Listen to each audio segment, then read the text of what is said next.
Olá, meus irmãos. Hoje nós vamos, na nossa escalada bíblica, observar o livro de Cântico dos Cânticos. Esse livro ele recebe a tradução do seu nome em algumas versões da Bíblia como Cânticos de Salomão e também como Cantares. Cântico dos Cânticos é um nome talvez um pouco mais adequado, porque ele vai exaltar que de todos os cânticos que poderiam e que existem, esse aqui é um cântico, né, que merece atenção, que merece uma dedicação da nossa parte para compreendê-lo. Isso vai demonstrar que ele é um livro poético, então nós não devemos entender as palavras que estão descritas aqui como palavras literais. Isso significa também que, para entender essa poesia, nós precisamos ter algum vislumbre, algum entendimento do que era a poesia na época em que ela foi escrita e, é claro, o contexto histórico em que ele foi escrito, né? Existem expressões na nossa língua que não fazem sentido algum para outras culturas. Então, é importante a gente entender também que no livro de Cântico dos Cânticos nós teremos expressões que são próprias, que eram utilizadas na época deles e que talvez não seja assim tão óbvio ou tão fácil de entender na nossa cultura o que significava. Esse livro ele está mais ou menos há uns 1000 anos, 960 anos antes de Cristo. Essa é a data provável da sua composição. E ele é um livro dedicado ou escrito, né, na verdade, por Salomão. Por isso que em algumas traduções ele recebe o título de Cântico de Salomão. Nós temos diversas pessoas tomando a voz nesse cântico, né? Então nós temos a mulher apaixonada, nós temos um coro de mulheres e nós temos a pessoa também de um homem que é o alvo, né, desse relacionamento, falando algumas vezes. Eu quero destacar no capítulo 8, verso 7, um verso para que a gente tenha um entendimento a respeito do livro. Cântico dos Cânticos 8, verso 7, nós temos assim: As muitas águas não podem apagar o amor, nem os rios podem afogá-lo. Se algum homem tentasse usar todas as suas riquezas para comprar o amor, a sua oferta seria por completo desprezada. Veja então que a proposta desse livro é demonstrar que o amor ele nasce, ele se fortalece, ele se frutifica por uma perspectiva que transcende o exercício do poder, o exercício da riqueza, né? Então nós vamos encontrar aqui basicamente o relato de uma jovem apaixonada que vai aparecer com o nome de Sunamita e um jovem rapaz, né? Essa trama que acontece aqui demonstra em que o rei também se apaixona, né, por essa moça.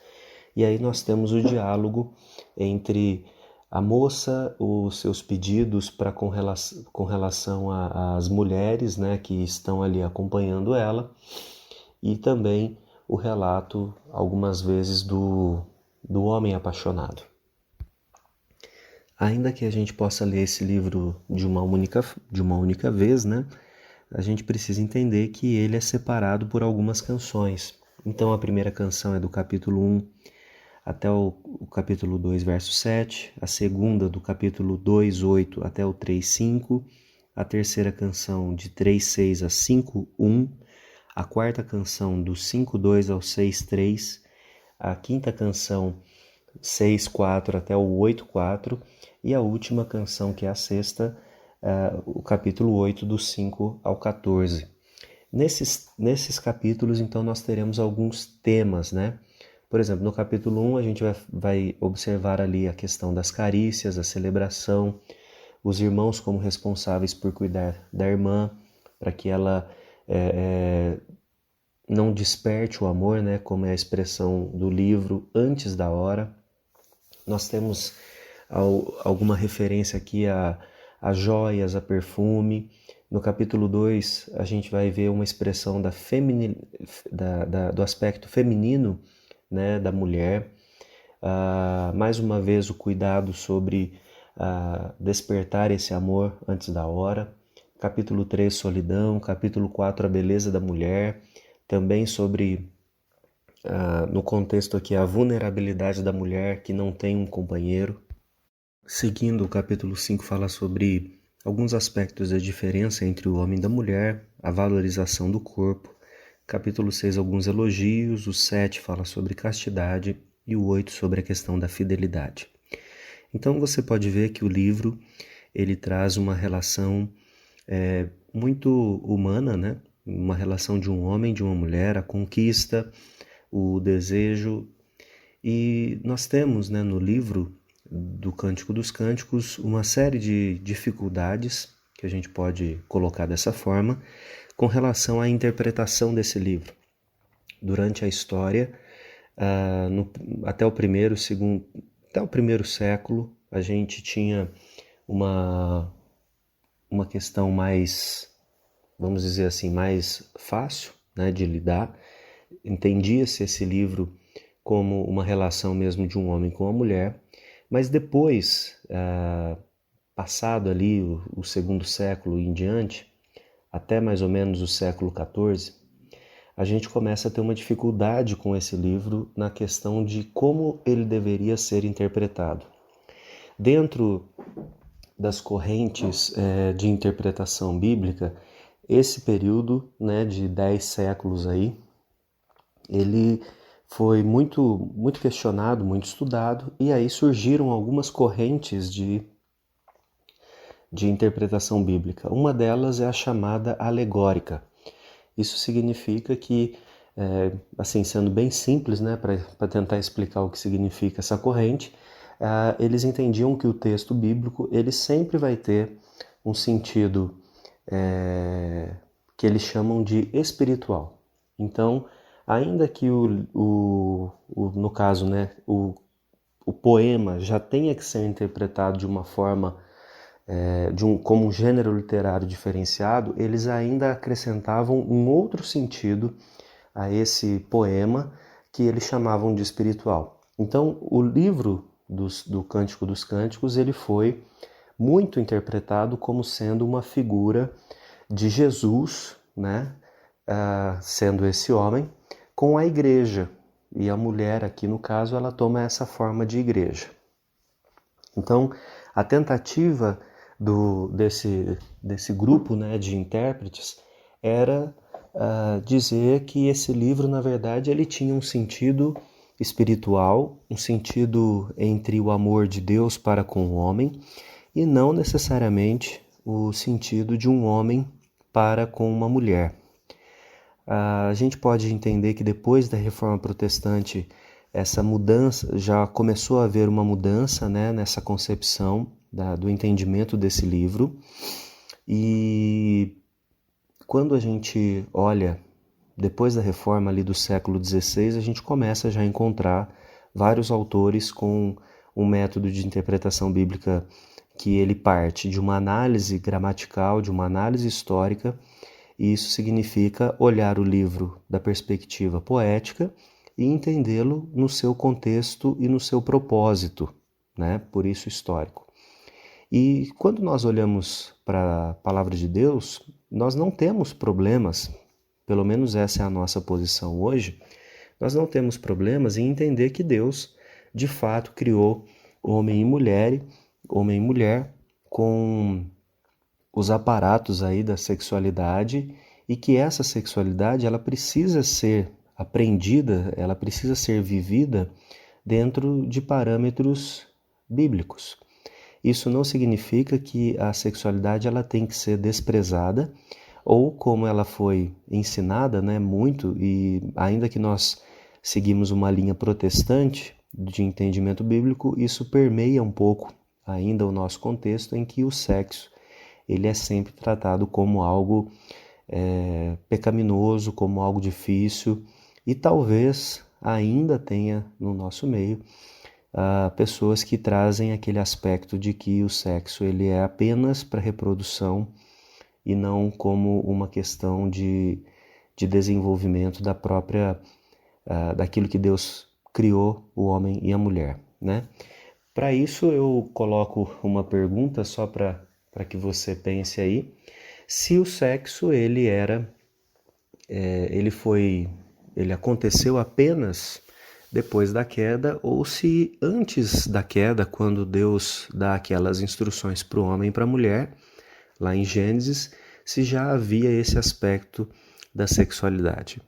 Na minha compreensão bíblica, e você pode ler depois novamente, capítulo 2 e 3 de Gênesis, você vai ver que a ordem ela é anterior e nós temos, né, nas expressões de fala de Adão, quando Deus cria a mulher, um aspecto que demonstra que não só apenas a questão de uma companheira no sentido de não estar mais sozinho, mas no sentido dele de compreender que ela o complementaria em todos os aspectos, né? Então a gente precisa entender, irmãos, que a sexualidade, que o sexo ele não é um pecado quando feito dentro da perspectiva bíblica e que ele deve ser dentro do casamento, no caso, né? Entendido, compreendido, e a Escritura ela vai sempre lançar bastante luz para que a gente entenda o que isso significa. O livro, então, do Cântico dos Cânticos é um livro, nessa perspectiva, que vai celebrar o aspecto entre o que é a conquista, o que é o desejo, o que é esse amor romântico, esse amor sexual. E talvez por isso ele é um livro que é um pouco renegado, né, nas nossas liturgias, porque a gente tem uma dificuldade em lidar com alguns desses aspectos. E se você prestar atenção, me parece que o livro dos Cânticos só aparece quando a gente está celebrando um casamento, né? Talvez faça todo sentido ver as coisas dessa forma. O importante é a gente entender aqui, nesse livro, alguns tópicos que são de vital importância para a nossa vida. A primeira delas é pensar que a gente não precisa forçar um texto, como é esse livro, para dizer da relação de Cristo com a igreja, porque todo o Novo Testamento vai trazer essa perspectiva, essa figura do noivo e da noiva.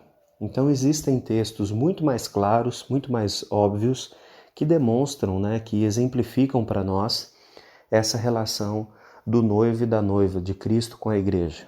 Né? Fala a respeito do banquete, das bodas do Cordeiro, e a gente precisa entender o que significa esse símbolo, né? Porque nós claramente sabemos que isso não é literalmente, né? Mas o que simboliza é essa união, essa junção, esse vínculo, esse relacionamento de Cristo com a igreja, né? Quando nós olhamos para a Bíblia, o casamento é o tipo de relacionamento que traz a maior proximidade possível. Na verdade, eu vou usar uma palavra aqui que não é bíblica, mas parece até ser uma fusão, né? Porque quando o homem e a mulher se casam, eles se tornam uma só carne. Então a figura de Cristo com a igreja é a figura de uma transformação por completo, de uma união por completo, de uma junção ali aonde é difícil saber quem é quem, né? Isso é o que demonstra esse aspecto do casamento que a gente precisa aplicar para a nossa vida.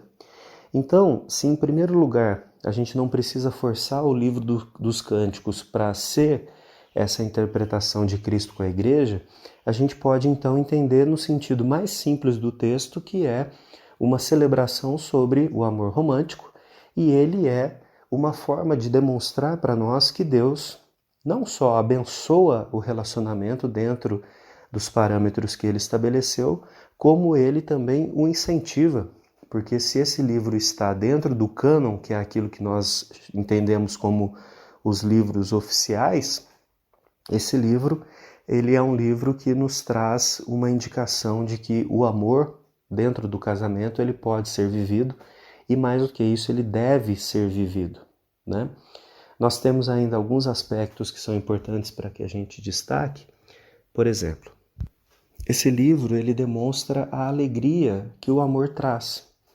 E mais do que só a alegria momentânea, né, de um ato sexual, vamos dizer assim, mas da expectativa, da construção, né? Nós temos algumas expressões, como eu disse no início, que pertencem ao livro e que não são tão familiares para nós, né? Comparar os olhos da mulher como da pomba, falar que ela parece uma cabra, né? Essas coisas elas não fazem parte do nosso contexto, mas a gente precisa lembrar que faziam parte do contexto deles, né? Então, quando ele usa essas expressões, ou ela fala dele também, tem ali expressões a respeito do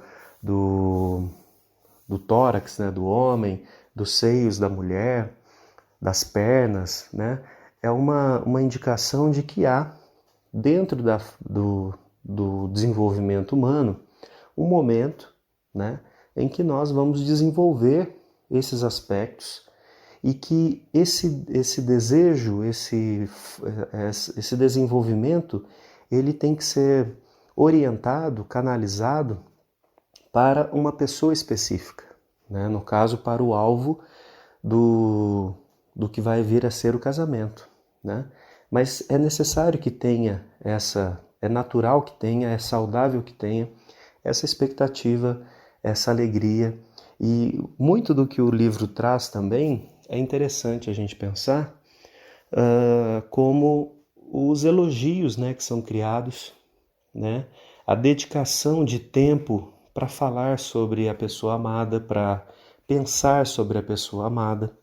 Então isso tudo vai ilustrando para nós o que significa essa alegria do relacionamento. Não só um ato vazio, né? Mas uma expectativa de criar, de cuidar, de crescer, de estabelecer um vínculo que seja junto, né? Um segundo aspecto é quando fala a respeito do amor como um vínculo que é inquebrável.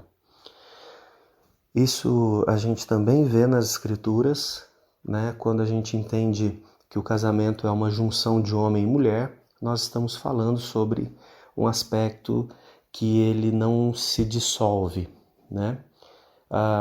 Não preciso, né, falar muito sobre isso para que a gente entenda que quando há uma quebra do relacionamento, divórcio, seja qual for a questão, as partes elas ficam muito machucadas, né? Isso não é difícil da gente entender e a gente sabe das consequências que trazem isso. É claro que sem entrar no mérito do porquê que isso veio a acontecer.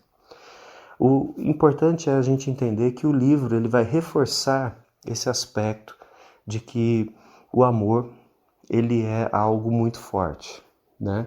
E o amor aqui ele não é só descrito como um sentimento, mas você pode ver em todo o livro, na dedicação das partes aqui, como o amor é uma construção de algo que eu diria de uma decisão, né, das partes para o bem-estar daquele que é o alvo desse amor. E um último destaque que eu quero fazer é um refrão que aparece diversas vezes no livro, quando fala para não despertar o amor antes do tempo. Eu vejo que hoje nós estamos num contexto em que a gente fica com medo de falar sobre sexualidade porque tudo parece ser, né, sexualidade, sexual, né? Tudo tem uma conotação nesse sentido, mas é importante a gente pensar também a respeito de como, né, filhos, netos, sobrinhos, eles estão sendo inseridos nesse mundo da sexualidade. Então, o próprio livro ele vai falar, olha, existe um tempo adequado para que isso aconteça. Eu preciso dizer para vocês que a cultura judaica ela não tinha, né, essa concepção de que a pessoa ela vai se relacionar lá pelos 20 anos. Muitas vezes os casamentos eram feitos com meninas de 14, 15, alguns relatos de 13 anos, né? Isso até pouco tempo atrás no nosso país também acontecia. A gente sabe de pessoas que se casaram também bem cedo, mas o que nós temos hoje na nossa cultura não é o incentivo para que essas meninas, esses meninos se casem com essa idade, mas simplesmente que eles explorem essa questão da sexualidade, né? que eles exponham, né? Para que eles mostrem isso, principalmente hoje através da internet. Então, o alerta que o livro faz para que a gente não desperte esse instinto, né, antes do tempo é muito importante dentro do livro. E também, talvez a gente tenha que pensar nisso de uma perspectiva no sentido do compromisso, né? Porque se ao mesmo tempo a gente não pode tratar esse amor romântico como uma simples, como eu vou dizer, como um simples ato, né? A gente também precisa alertar as pessoas de que isso traz um compromisso e que o compromisso ele deve ser vivido dentro dos parâmetros bíblicos, né? É isso que o livro vai somando, né? O amor ele não se quebra, o amor ele precisa ser dedicado e ele precisa ter essa responsabilidade permeando as relações. Então eu espero que você possa reler o livro dos Cânticos com uma perspectiva diferente. A gente não precisa, como eu disse, ficar forçando os textos bíblicos a falar o que a gente quer. Existem muitos textos que falam a respeito da relação de Cristo com a igreja. O que a gente precisa entender aqui, nesse caso, é que Deus, de fato, tenciona, deseja que homens e mulheres tenham uma vida, né, vivam a sua sexualidade de uma forma adequada, correta, dentro dos parâmetros do que ele mesmo diz. Que Deus te abençoe. Qualquer dúvida, como sempre, estou à disposição. Que Deus te abençoe e até a próxima.